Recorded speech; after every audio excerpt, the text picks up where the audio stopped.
Good morning class. पिछले video में हम लोग बात किए थे फिजिक्स ऑफ आर्क वेल्डिंग के बारे में। उस पर कुछ टॉपिक और कवर करेंगे, बचा हुआ टॉपिक। उसमें बात किए थे हम लोग introduction to physics of welding arc. उसके बाद थर्मोआयनिक इमिशन क्या होता है, इसके ऊपर कुछ डिस्कस किए थे। थर्मोआयनिक इमिशन बेसिकली जो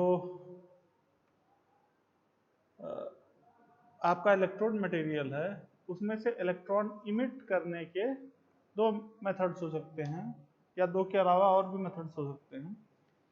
एक तो थर्मोआयनिक इमिशन हो गया, एक फील्ड इमिशन हो गया। थर्मोआयनिक इमिशन क्या है? जैसे कि थर्मोआयनिक इमिशन में हम लोग उसको हीट अप करते हैं, इलेक्ट्रोड को हीट करते हैं, जिससे कि उसके अंदर से इलेक्ट्रॉन्स इमिट होता है और kinetic energy of that electron is utilized in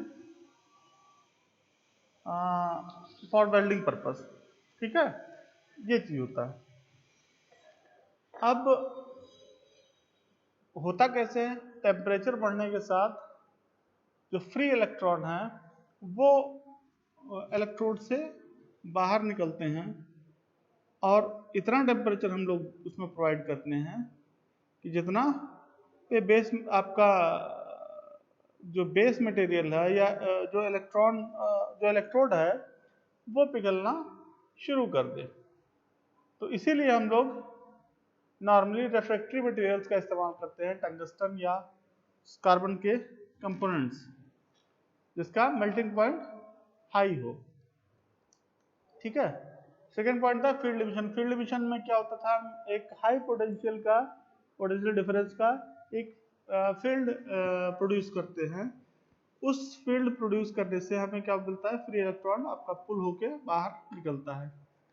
secondary emission के ऊपर बात हुई थी, ठीक है, कि वो इलेक्ट्रॉन जो हाई वेलोसिटी से आ रहा है वो कैथोड से एनोड की तरफ वो जाके स्ट्राइक करता है गैसियस मॉलिक्यूल्स से, और उस कोलिजन से जो गैसियस मॉलिक्यूल है वो डिकम्पोज होके एटम और चार्ज पार्टिकल में बदल जाते हैं और एक मीडियम मिल जाता है इलेक्ट्रॉन के फ्लो होने का।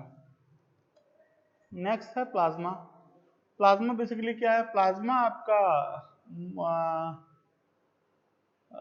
Molten form of molten form नहीं कहेंगे हम इसको, इस तरीके से कह सकते हैं कि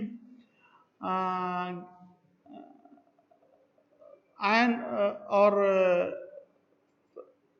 पॉजिटिव और निगेटिव आयन को कॉम्बिनेशन के फॉर्म में इसको बोल सकते हैं। ठीक है, प्लाज्मा। ठीक है, आयन फॉर्म ऑफ गैस, इसके लिए सही वर्ड जो इस्तेमाल किया जाता है वो कहा जाता है ion form of a gas is known as plasma. ठीक है, cathode drop region, anode drop region, इसके ऊपर भी बात किए थे हम लोग। क्या कहा गया था? कहा गया था कि भाई जो ये पॉइंट है इस पॉइंट को बोलते हैं कैथोड स्पॉट। यहां से इलेक्ट्रॉन आपका इमिट हो रहा है। ये जोन जो है ये जोन कहला रहा है कैथोड ड्रॉप जोन। यहाँ पे वोल्टेज जो ड्रॉप हो रहा है वो ज्यादा हो रहा है, वो कूलिंग की वजह से ऐसा हो रहा है। ये जो जोन, आप एक सेकंड, ये जो जोन है ये आपका प्लाज्मा वाला पोर्शन है। ये प्लाज्मा है। प्लाज्मा बेसिकली क्या है? चार्ज पार्टिकल्स है। तो इस तरीके से इसको नाम दिया गया। ठीक है। हाँ, फिर क्या हुआ? ये पॉइंट जो है बेसिकली एनोड स्पॉट कहलाता है। एनोड स्पॉट क्या है? जहां पे इलेक्ट्रॉन आके मर्ज हो रहे हैं उसको एनोड स्पॉट बेसिकली कहा जा रहा है। लेकिन वैसी कोई चीज पाई नहीं जाती है कि मतलब एक पॉइंट पे आके मर्ज करे। एनोड ड्रॉप रीजन क्या है? बेसिकली एनोड ड्रॉप रीजन आपका ये वाला रीजन एनोड ड्रॉप रीजन है। तो एनोड ड्रॉप रीजन क्या है? बेसिकली एनोड ड्रॉप रीजन वह रीजन है जहां पे पोटेंशियल ड्रॉप हो रहा है। पोटेंशियल ड्रॉप आपको यहाँ पे ज्यादा मिल रहा है। तो पोटेंशियल ड्रॉप दो जगह पे ज्यादा मिल रहा है आपको, यहाँ पे पोटेंशियल ड्रॉप ज्यादा मिल रहा है और इस पोर्शन पे भी पोटेंशियल ड्रॉप ज्यादा मिल रहा है। और इन दोनों के पीछे जो रीजन है वो सेम रीजन है कि due to cooling effect of anode और due to cooling effect of cathode. ठीक है, देखिए due to cooling effect of anode के कारण एनोड ड्रॉप और due to cooling effect of cathode के कारण कैथोड ड्रॉप रीजन कहलाएगा। ठीक है, ये जी आर्क इनिशिएशन पे बात करना था कि भाई आर्क इनिशिएशन मतलब आर्क इनिशिएट कैसे हो रहा है। आर्क इनिशिएट कैसे हो रहा है मतलब जब आप वेल्डिंग करने जाते हैं तो आर्क अपने आप कैसे इनिशिएट हो जा रहा है, उसके पीछे क्या कारण है और उसको कैसे इनिशिएट करेंगे शुरुआत में, सवाल ये। तो आर्क इनिशिएशन के दो तरीके हो सकते हैं। पहला तो है टच स्टार्ट, पहला तो आपका टच स्टार्ट। तो टच स्टार्ट में क्या होता है, टच स्टार्ट में जो वर्कपीस आपका है उससे कांटेक्ट में आपको इलेक्ट्रोड को लाना होता है। जब कांटेक्ट में लाएंगे तो शॉर्ट सर्किट होगा। उस शॉर्ट सर्किटिंग की वजह से, उस शॉर्ट सर्किटिंग यहाँ देखिए, उस शॉर्ट सर्किटिंग की वजह से आपका हैवी करंट फ्लो हो जाएगा, जिसकी वजह से पार्शियली हीटिंग, मेल्टिंग और स्लाइट इवेपोरेशन ऑफ मेटल्स आपको वहां देखने को मिलेगा। ठीक है, इससे क्या होगा कि इलेक्ट्रोड का टिप भी आपका कुछ ना कुछ पिघलेगा, मेल्टिंग होगा। ठीक है, और ये बहुत कम समय के लिए होगा। फिर उसके बाद हम इसको इलेक्ट्रोड को वहां से हटा देते हैं। ठीक है, ये देख रहे हैं हम इस फिगर में, एक सेकंड, हाँ, ये आपका पावर सोर्स है, पावर सप्लाई है, और ये आपका इलेक्ट्रोड है, ये इलेक्ट्रोड है, ये वर्कपीस है, बेस प्लेट। तो पहले आपने कांटेक्ट किया, जैसे ही आपने कांटेक्ट बनाया तो यहाँ पे शॉर्ट सर्किट हुआ। क्या हुआ, शॉर्ट सर्किट हुआ। अब जब शॉर्ट सर्किट हुआ तो हाई करंट यहाँ से फ्लो होने लगा। ठीक है, जब हाई करंट फ्लो होने लगा तो आप फिर देखेंगे उससे क्या हो रहा है। कुछ देर बाद आप इलेक्ट्रोड को ऊपर उठा लेते हैं। अब इलेक्ट्रोड को ऊपर क्यों उठाते हैं, क्योंकि अगर चिपकाए रखे हैं, अगर उसको पकड़ के ऐसे मूव कराएं तो क्या होगा, स्टिकिंग होगा, मतलब ये प्रॉब्लम अगर करेगा, चिपकने लगेगा इलेक्ट्रोड वर्कपीस के साथ। तो इस प्रॉब्लम को खत्म करने के लिए, इस प्रॉब्लम को रिड्यूस करने के लिए हम क्या करते हैं कि इलेक्ट्रोड को बेस प्लेट से थोड़ा गैप बना लेते हैं। इससे क्या होता है कि भाई जो आपका शॉर्ट सर्किट हुआ उसकी वजह से जो आर्क इनिशिएट हुआ, करंट फ्लो होना स्टार्ट हो गया, क्योंकि आसपास की गैसेस जो हैं, एटमॉस्फेरिक गैसेस जो हैं, वो आयनाइज हो गई, करंट फ्लो स्टार्ट हो गया। ठीक है, देखिए मेटल वेपर्स, आयनाइज्ड गैसेस और चार्ज पार्टिकल्स यहाँ पे हैं। अब बेसिकली हो क्या रहा है कि वेल्डिंग यहाँ पे शुरू हो जा रही है। एक बार आपने क्या किया, टच स्टार्ट में क्या किया कि सर्किट क्लोज कर दिया आपने, फिर क्या किया, उसमें इमिशन शुरू हो गया। उसके बाद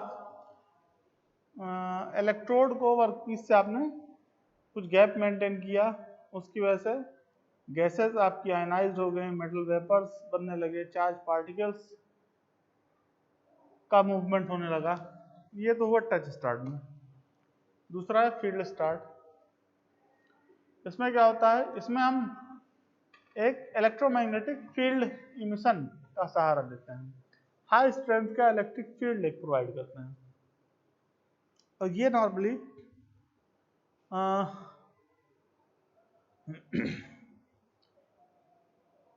मैकेनाइज्ड, या ऐसे कह सकते हैं कि ऑटोमेटिक वेल्डिंग के केस में इसका यूज हम लोग ज़्यादा करते हैं। क्यों? क्योंकि यहाँ पे हम वर्कपीस के डायरेक्ट कांटेक्ट में इलेक्ट्रोड को नहीं लाते कभी भी, लेकिन क्या करते हैं, इस पावर सोर्स का इस्तेमाल करके हम हाई पोटेंशियल डिफरेंस क्रिएट करते हैं। इस इलेक्ट्रोड और इस वर्कपीस के बीच में हाई पोटेंशियल डिफरेंस क्रिएट करते हैं। इस हाई पोटेंशियल डिफरेंस के कारण आपका बेस प्लेट के ऊपर इलेक्ट्रॉन इमिट होने लगता है, इलेक्ट्रॉन्स की इमिटिंग होने लगती है, जिससे कि वेल्डिंग आपका स्टार्ट हो जाता है। अब इसी टाइप का आपने देखा होगा इलेक्ट्रॉन बीम वेल्डिंग। उसमें भी आप क्या करते हैं, इलेक्ट्रॉन को बम्बार्ड कराते हैं वर्कपीस के ऊपर, कांटेक्ट नहीं कराते हैं, उसमें भी डिस्टेंस आप मेंटेन करते हैं और इस तरीके से वेल्डिंग आप होती। लो आयनाइजेशन पोटेंशियल एलिमेंट्स, लो आयनाइजेशन पोटेंशियल एलिमेंट के ऊपर हम लोग बात करेंगे। लो आयनाइजेशन पोटेंशियल एलिमेंट्स में बेसिकली क्या हो रहा है कि हम जो हमारा इलेक्ट्रोड है उसके ऊपर हम लोग फ्लक्स की कोटिंग रहेगी। इस फ्लक्स की कोटिंग के साथ साथ हम लोग क्या करेंगे, कुछ एलिमेंट्स का यूटिलाइजेशन करेंगे, कुछ एलिमेंट्स का इस्तेमाल करेंगे। वो एलिमेंट्स आपके पोटेशियम हो गए, कैल्शियम हो गए, सोडियम हो गए, उनको फ्लक्स के साथ वहीं मिला देंगे और ये एलिमेंट्स जो होते हैं ये फ्री इलेक्ट्रॉन रिलीज करने के लिए बेहतर होते हैं। ये इनके अंदर अच्छी कंडक्टिविटी होती है, इलेक्ट्रिकल कंडक्टिविटी अच्छी होती है, जिस कारण से अगर कम पोटेंशियल ड्रॉप भी है, अगर पोटेंशियल ड्रॉप जो है उसकी वैल्यू कम भी है, तब भी हमारा वेल्डिंग स्टार्ट हो जाता है और ज़्यादा more amount of ion particles आपको वहाँ पे प्लाज्मा जोन में आपको देखने को मिलते हैं। तो फिगर से देखते हैं। एक सेकंड,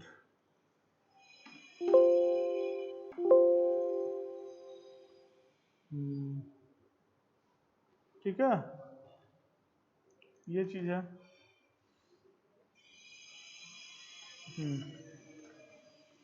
हाँ, तो इसमें क्या कहते हैं, इसमें ये कहा गया कि भाई ये वाला जो पिक्चर दिखाया गया है, इसमें दिखाया गया है कि कोटिंग नहीं है इलेक्ट्रोड के ऊपर, पोटेशियम, सोडियम और कैल्शियम की कोटिंग नहीं है। मतलब जो लो आयनाइजेशन पोटेंशियल एलिमेंट्स की कोटिंग नहीं है। फ्लक्स की कोटिंग तो है, ठीक है, बट लो आयनाइजेशन पोटेंशियल वाले एलिमेंट्स की कोटिंग नहीं है। तो अगर लो आयनाइजेशन पोटेंशियल वाले एलिमेंट्स की कोटिंग नहीं है, सफोकेशन होगा। लो ionization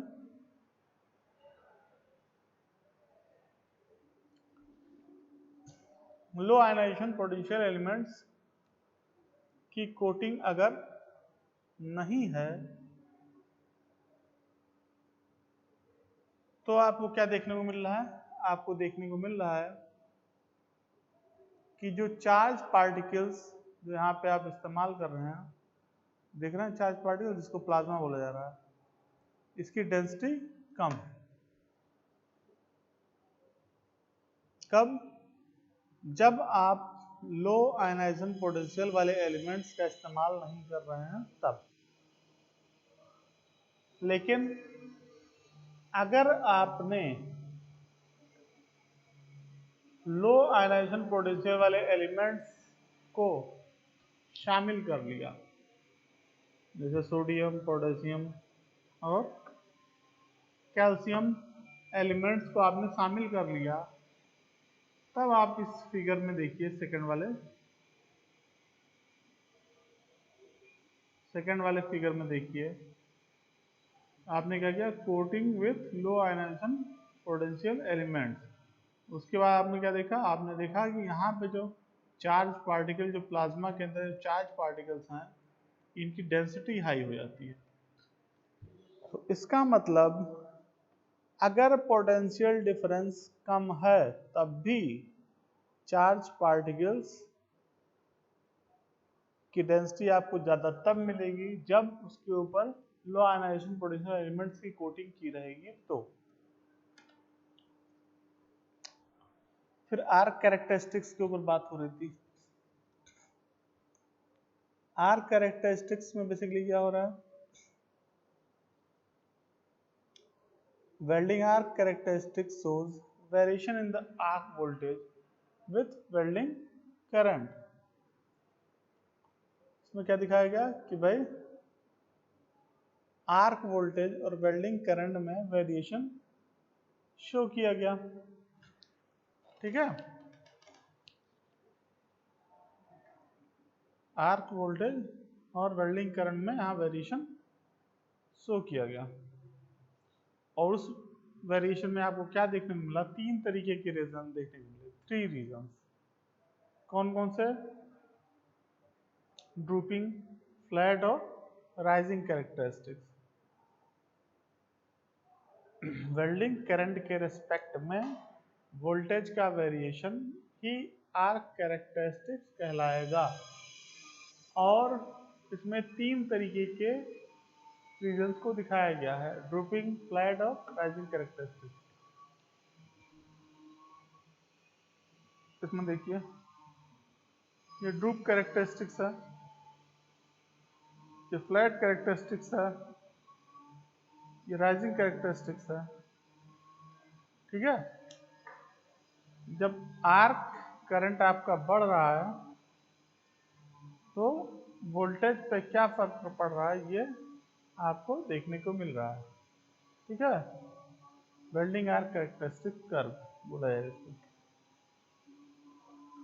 temperature of the arc, in addition to the arc voltage and current parameters, thermal properties of shielding gases present in arc zone predominantly affect the temperature and its distribution in the arc region। ठीक है, तो thermal properties of shielding gas जो उसके अंदर present रहता है वह भी इफेक्ट करता है। ठीक है, कहीं ना कहीं पूरे वेल्डिंग प्रोसेस को वह भी इफेक्ट करता है।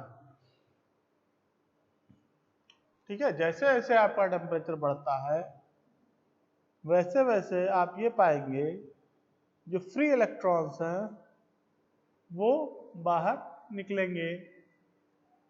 ठीक है, आपको ये चीज देखने को मिलेगी।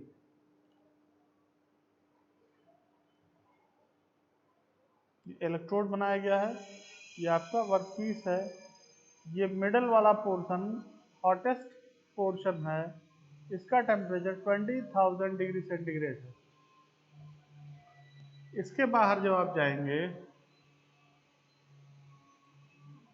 तो टेम्परेचर 14,000 डिग्री सेंटीग्रेड, उससे बाहर जब आप जाएंगे तो 10,000 डिग्री सेंटीग्रेड, उससे बाहर जाएंगे तो 7,000, फिर 4,000। इस तरीके से इसका मतलब ये जो सेंटर लाइन है आग का, वहां टेम्परेचर सबसे ज्यादा होगा। और जैसे जैसे आप आउटर साइड में जाएंगे वहां टेम्परेचर डिस्ट्रीब्यूशन जो देखने को मिलेगा वो ऐसे देखने को मिलेगा, वहां टेम्परेचर की वैल्यू कम होगी। ठीक है, effect of electrode polarity, polarity का भी इफेक्ट पड़ेगा। अब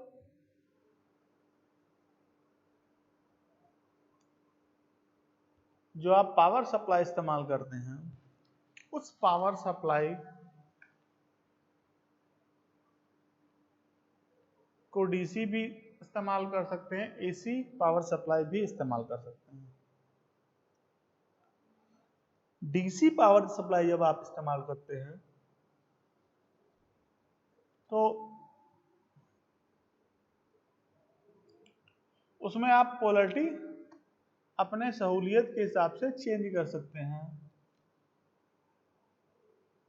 वर्कपीस को पॉजिटिव बना सकते हैं, कभी वर्कपीस को निगेटिव बना सकते हैं, इलेक्ट्रोड को पॉजिटिव बना सकते हैं, इलेक्ट्रोड को भी निगेटिव बना सकते हैं। ऐसा आप कर सकते हैं डीसी पावर सप्लाई अपने हिसाब से।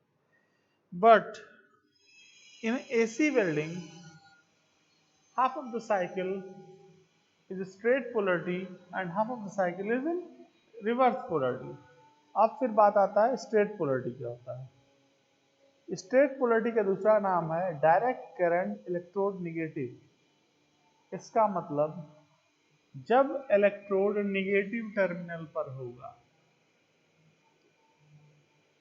और वर्कपीस पॉजिटिव टर्मिनल पर होगा तो उसको बोला जाएगा direct current electrode negative.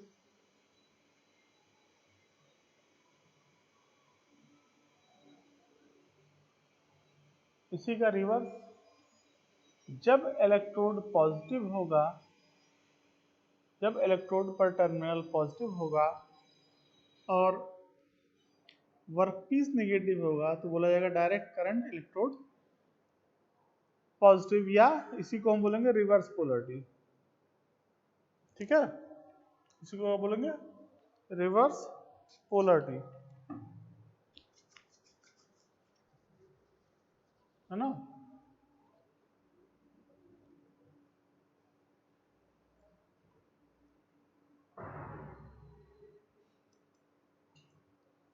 Polarity in case of AC welding doesn't remain constant. ठीक है, half of the cycle straight रहता है और next half of the cycle reverse रहता है। ये पाया गया है कि एनोड पर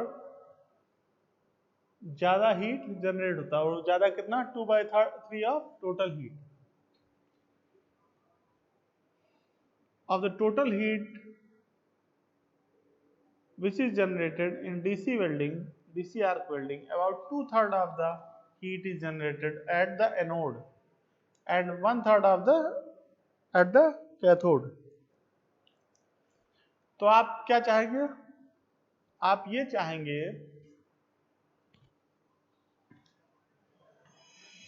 कि अगर आप ये चाहेंगे कि आपका इलेक्ट्रोड पिघले और वो डिपॉजिट हो जाए तो आप इलेक्ट्रोड को पॉजिटिव टर्मिनल पर रखेंगे, आप इलेक्ट्रोड को पॉजिटिव टर्मिनल पे रखेंगे। अगर आप ये चाहेंगे कि इलेक्ट्रोड हमारा ज़्यादा मेल्ट करे तो, जैसे कंज्यूमेबल इलेक्ट्रोड के केस में। लेकिन नॉन कंज्यूमेबल इलेक्ट्रोड के केस में हम चाहेंगे कि हमारा इलेक्ट्रोड निगेटिव हो ताकि वो पिघले तो, लेकिन ज़्यादा ना पिघले।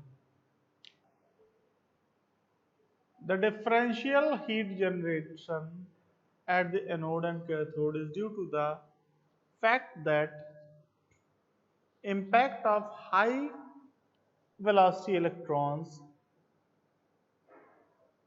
with anode generates more heat than that of ions with cathode, as electron possess higher kinetic energy than the ions। अब जो इलेक्ट्रॉन की काइनेटिक एनर्जी होगी वो ज्यादा होती है तो वो तेजी से स्ट्राइक करेगा वर्कपीस पर, और जब वह तेजी से स्ट्राइक करेगा वर्कपीस पर तो हीट जो है वो ज्यादा जनरेट होगी वर्कपीस पर। ठीक है, तो डिपेंड करता है कि किसके ऊपर हमको स्ट्राइकिंग कराना है, कहाँ से हीट जनरेट ज़्यादा करवाना है, उसके लिए हम चाहते हैं कि उसी के ऊपर स्ट्राइक करे इलेक्ट्रॉन। तो इलेक्ट्रॉन किस पे स्ट्राइक करेगा? जो पॉजिटिव टर्मिनल होगा उस पे स्ट्राइक करेगा। ठीक है, तो ये इसके पीछे ये कारण है कि हाई वेलोसिटी इलेक्ट्रॉन जो है वो एनोड के ऊपर स्ट्राइक करता है, जिसके कारण से हीट एनोड के ऊपर ज्यादा जनरेट होती है।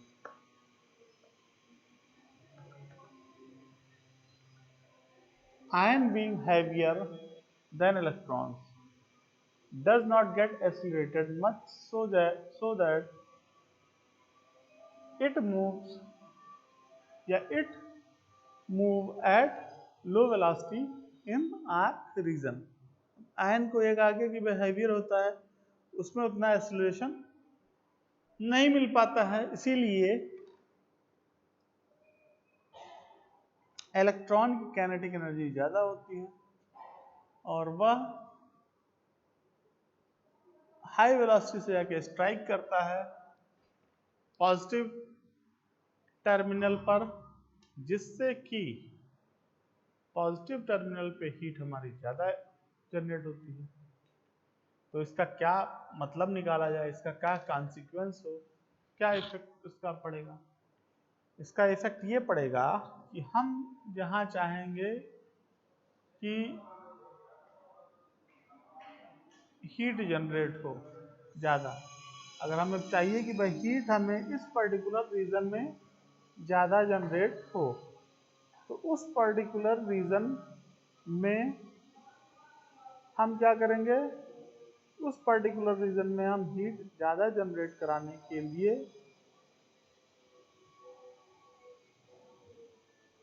उसको हम पॉजिटिव टर्मिनल बनाएंगे। इससे क्या होगा?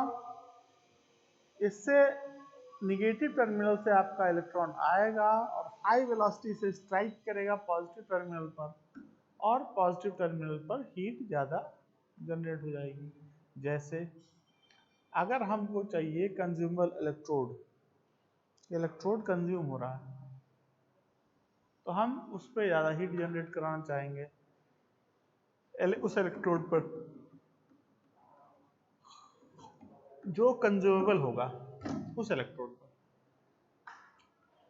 तो अगर वह इलेक्ट्रोड जो कि कंज्यूमेबल है उस पर हमको हीट जनरेट कराना है ज़्यादा, तो हम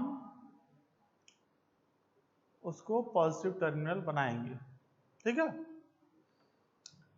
therefore direct current electrode negative polarity is commonly used with non-consumable electrode welding processes so that to reduce the thermal degradation of the electrodes। वहां पे क्या होगा? टेम्परेचर की वजह से कम नुकसान होगा, कम पिघलेगा, इसीलिए हम लोग नॉन कंज्यूमेबल इलेक्ट्रोड को हम निगेटिव टर्मिनल पर हमेशा बनाते हैं। Moreover direct current electrode positive polarity facilitates higher melting rate, deposition rate in case of consumable electrode welding, in case of consumable electrode welding process such as submerged arc welding and MIG etc.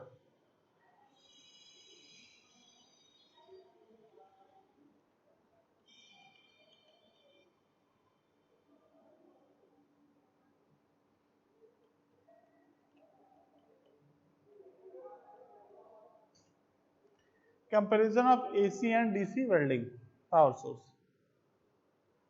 अब parameters देख लेते हैं हम। जैसे एक welding बताया गया आपका एसी वेल्डिंग और दूसरा आपका डीसी वेल्डिंग। आग की स्टेबिलिटी पुअर होगी एसी में, गुड होगी डीसी में। डिस्ट्रीब्यूशन ऑफ हीट यूनिफॉर्म होगा एसी में। क्यों? क्योंकि half of the cycle straight रहेगा, half of the cycle reverse हो जाएगा, इसलिए ऐसा होगा। आर्क ज़्यादा स्टेबल होगा क्योंकि यहाँ पे साइकिल चेंज नहीं हो रहा है। आर्क स्टेबिलिटी इसलिए डीसी में गुड होगा। एफिशिएंसी हाई होगी एसी वेल्डिंग की। पावर फैक्टर लो होगा एसी वेल्डिंग का। क्लीनिंग एक्शन गुड होगा।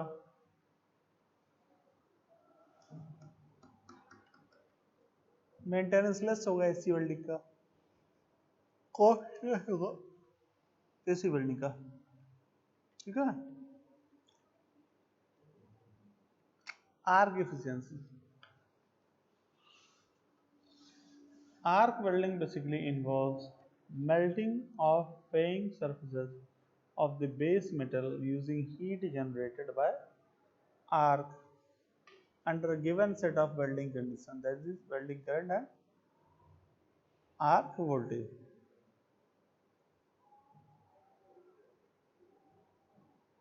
However, only a part of a heat generated by the arc is used for melting purpose to produce weld joint and remaining is lost.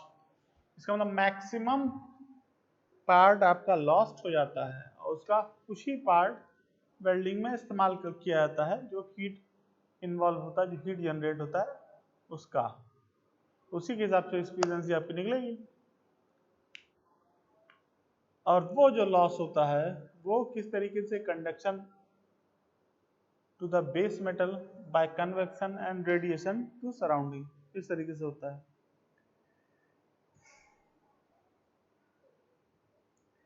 The heat generation on the workpiece side depends on the polarity in case of DC welding। ठीक है। While it is equally distributed in workpiece and electrode side in case of AC welding। क्यों? वही reason, half of the cycle straight polarity, half of the cycle reverse polarity। In case of direct current, electrode negative,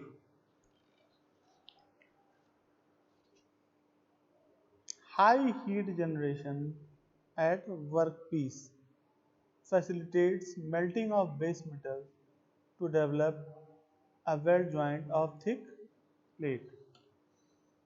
जैसे इस figure में दिखाया गया, क्या दिखाया गया कि भाई मान लिया 100% हीट है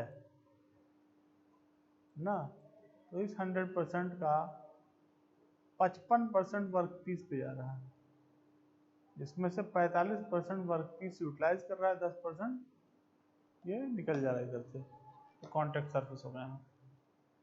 ठीक है। अब 55% में से 30% वापस इलेक्ट्रोड के अंदर चला जा रहा है और बाकी जो बचा 55 और 15% आपका एटमॉस्फेयर में चला जा रहा है। तो आप ये देख रहे हैं कि 45% ही हीट का यूटिलाइजेशन हम लोग कर पा रहे हैं for welding, rest 55% conduction, convection और रेडिएशन के थ्रू चला जाता है। ठीक है। नेक्स्ट पॉइंट है arc blow. Arc blow is basically the deflection of welding arc from its intended path, that is axis of electrode। अब जो इलेक्ट्रोड का एक्सिस है उससे कितना डेविएट हो रहा है आर्क, उसी के हिसाब से उसी को हम आर्क ब्लो कहेंगे। जो डिफ्लेक्शन होगा उसी को हम आर्क ब्लो कहेंगे। ठीक है। अब वो दो तरीके से हो सकता है। Deflection of arc during the welding reduces the control over the handling of molten metal by making it difficult to apply the molten metal at right place। अब जहां आपको टच कराना है, जहां पे आप पिघलाना चाह रहे हो, आप पिघला नहीं पाएंगे कि वो डिफ्लेक्ट कर रहा है आर्क, तो ये समस्या है। A sever arc blow increases the spattering। Spatter क्या होता है? वो जो स्प्रिंकल होकर वेल्डेड पार्ट में कहीं छिटक के पड़ जाता है, वो स्पैटर है। which in turn decrease in deposition efficiency of the welding process according to the direction of deflection of arc with respect to the welding direction। The arc blow may be termed as a forward or backward arc blow। दो तरीके से कहेंगे, forward या backward arc blow. Deflection of arc ahead of the weld pool in the direction of welding is called forward. Is called forward. ये वाला आपका forward है, जो ये वाला दिखाया गया वो फॉरवर्ड दिखाया गया, आगे हुआ, डिफ्लेक्ट हुआ, और ये बैकवर्ड कहलाएगा, पीछे हुआ, ठीक है। और यहाँ कोई डिफ्लेक्शन नहीं हुआ, ठीक है, यहाँ पे नो डिफ्लेक्शन, सेम, कोई डिफ्लेक्शन नहीं हुआ। तो ठीक है, deflection of arc ahead of the weld pool in the direction of welding is called forward arc blow, and that of reverse direction is called backward arc blow. ये कहला रहा है यहाँ पे कोई डिफ्लेक्शन नहीं हुआ, यहाँ पे ये फॉरवर्ड कहलाएगा। क्यों? क्योंकि जो लाइन है वो ये है,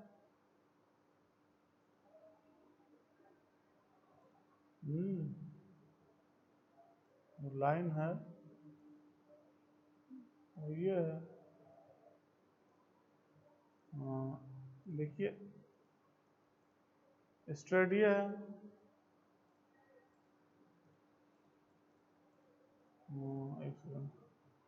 एक सेकंड, हाँ, मान लिया स्ट्रेट ये है। अब स्ट्रेट से जो ये डिफ्लेक्ट हो रहा है,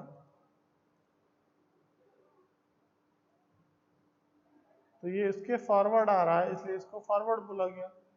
अब ये स्ट्रेट से इसके पीछे, इसलिए इसको बैकवर्ड बोला गया, ठीक है। और ये उसी लाइन पर है, इसी लाइन पे है, इसलिए इसमें कोई आर्क ब्लो नहीं है, ठीक है।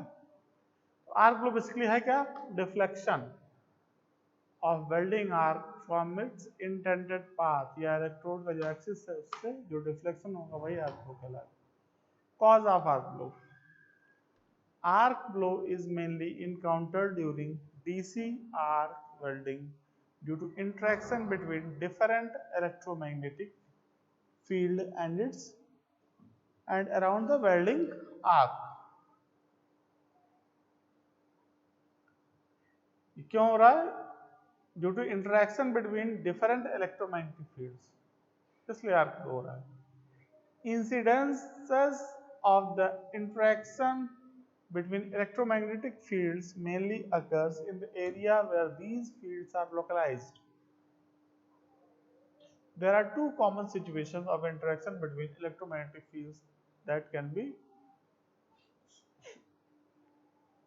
led for a arc blow. Number first, interaction between electromagnetic fields due to flow of current through the arc gap and due to the flow of current through plates being welded. Electromagnetic field के बीच में जो दिक्कत हो, जो interaction होता है, उसकी वजह से आर्क ब्लो अकर कर रहा है। Electromagnetic field is generated around the arc in arc gap. Causes of arc blow, interaction between electromagnetic field due to the flow of current through the arc gap, and that utilizes that while welding near the edges of the plate. Metal transfer. Metal transfer refers to the transfer of molten metal from the tip of the consumable electrode to the weld pool. Shielding gas. The composition of electrode, diameter and extension of electrodes are some of the arc welding related parameters which affect the mode of metal transfer for a given power setting, namely welding, current and voltage. Four common mode of metal transfer observed in the case of consumable arc welding process: short circuit transfer, globular transfer, spray transfer, dip transfer. Metal transfer के बारे में हम लोग आगे next videos में discuss करेंगे, और आज के लिए इतना ही। बाकी टॉपिक हम लोग नेक्स्ट टर्न पे कवर करेंगे। तो ठीक है, ओके, थैंक यू।